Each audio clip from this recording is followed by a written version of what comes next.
Apa sih rasanya jatuh cinta? Suka sama seseorang, dikhawatirkan tiap saat, ditanya udah makan atau belum, yang selalu muncul di urutan pertama chat WhatsApp. Aku dulunya ikutin ajaran keluargaku yang tidak mengiyakan pacaran, karena berpikir itu tidak ada gunanya. Tapi aku tidak munafik. Aku sangat ingin tahu rasanya. Aku ingin seperti teman-teman yang lain. Aku juga mau menjadi milik seseorang, memiliki ruang tersendiri di hatiku untuk orang lain yang bukan dari keluarga. Tapi tidak ada yang mendekatiku, tidak satupun. Aku suka sama dia, tapi sepertinya rasa sukaku tidak berbalas. Memikirkannya saja aku sudah sesak. Aku bahkan sempat berpikir, teman-temanku memiliki pacar karena mereka cantik, good looking, menyenangkan, punya cukup uang, bisa diajak nongkrong. Tapi apakah hanya itu standar orang-orang berpacaran? Semakin ku amati, semakin risau batinku. Dan berakhir, aku insecure sama keadaanku. Karena aku sadar betul, aku jauh dari standar itu. Hingga suatu saat, aku mengalami momen manis.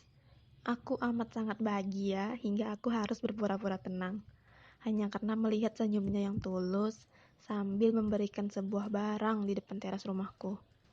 Oh, bisa kalian bayangkan aku ingin loncat, senyum yang lebar, karena ini pertama kalinya aku akhirnya merasakan yang teman-temanku rasakan. Tapi itu hanya sementara. Kisah cinta kami, lebih tepatnya kisah cintaku, berakhir ketika kami masuk di SMA yang sama. Di dekatnya, aku berubah menjadi orang lain. Aku tidak akrab dengannya. Mungkin karena kebodohanku yang mencari cara agar dia tertarik padaku, supaya dia mengungkapkan perasaannya padaku. Tapi nyatanya tidak.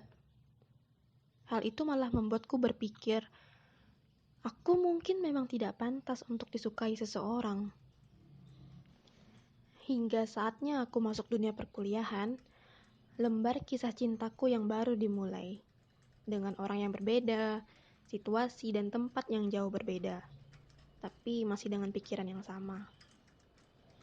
Kata-kata indah yang dilontarkannya membuatku terbuka padanya. Iya, sebab aku belum pernah mendengar itu sebelumnya. Aku tidak percaya awalnya. Aku malah berpikir, ternyata aku memiliki sedikit daya tarik untuk disukai seseorang. Karenanya, aku menjadi percaya diri. Aku percaya kata-katanya. Namun, seiring waktu bergulir, kerikil itu muncul. Benar saja, kata-kata indahnya untuk halayak ramai, bukan spesial untukku. Dia sengaja menebar jaring untuk dapat apa yang disuka.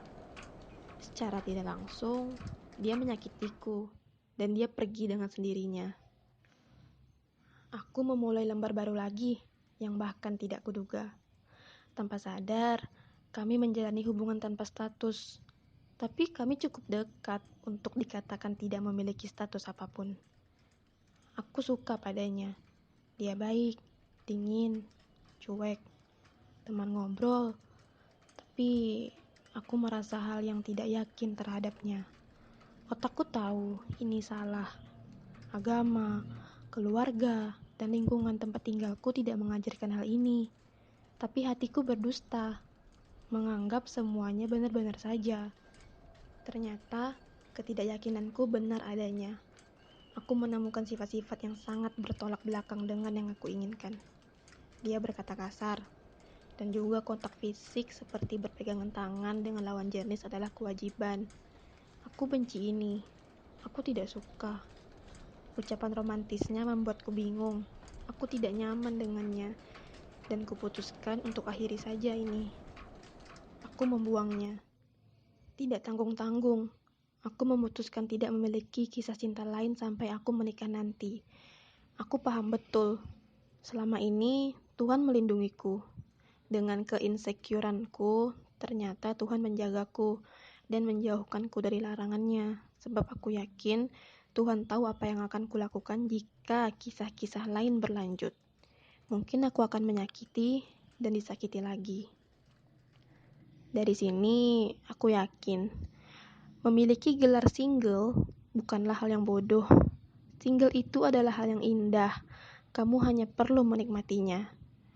Aku mencoba memahami sisi positif dari apa yang dilarang Tuhan dan kembali ke kehidupanku yang dulu. Aku ikhlas karena aku belajar banyak dari kisahku. Oh ya, buat Tuhan, maafkan aku. Terima kasih dan lindungilah aku dan keluargaku. Buat diriku, kamu hebat. Kamu satu langkah lebih maju. Gak apa-apa. Ini namanya kerikil dalam hidup. Dan buat kamu, terima kasih. Aku belajar banyak darimu. Tuhan kirim kamu supaya aku belajar dan lebih bersyukur. Inilah akhir kisah cintaku yang bahkan belum dimulai.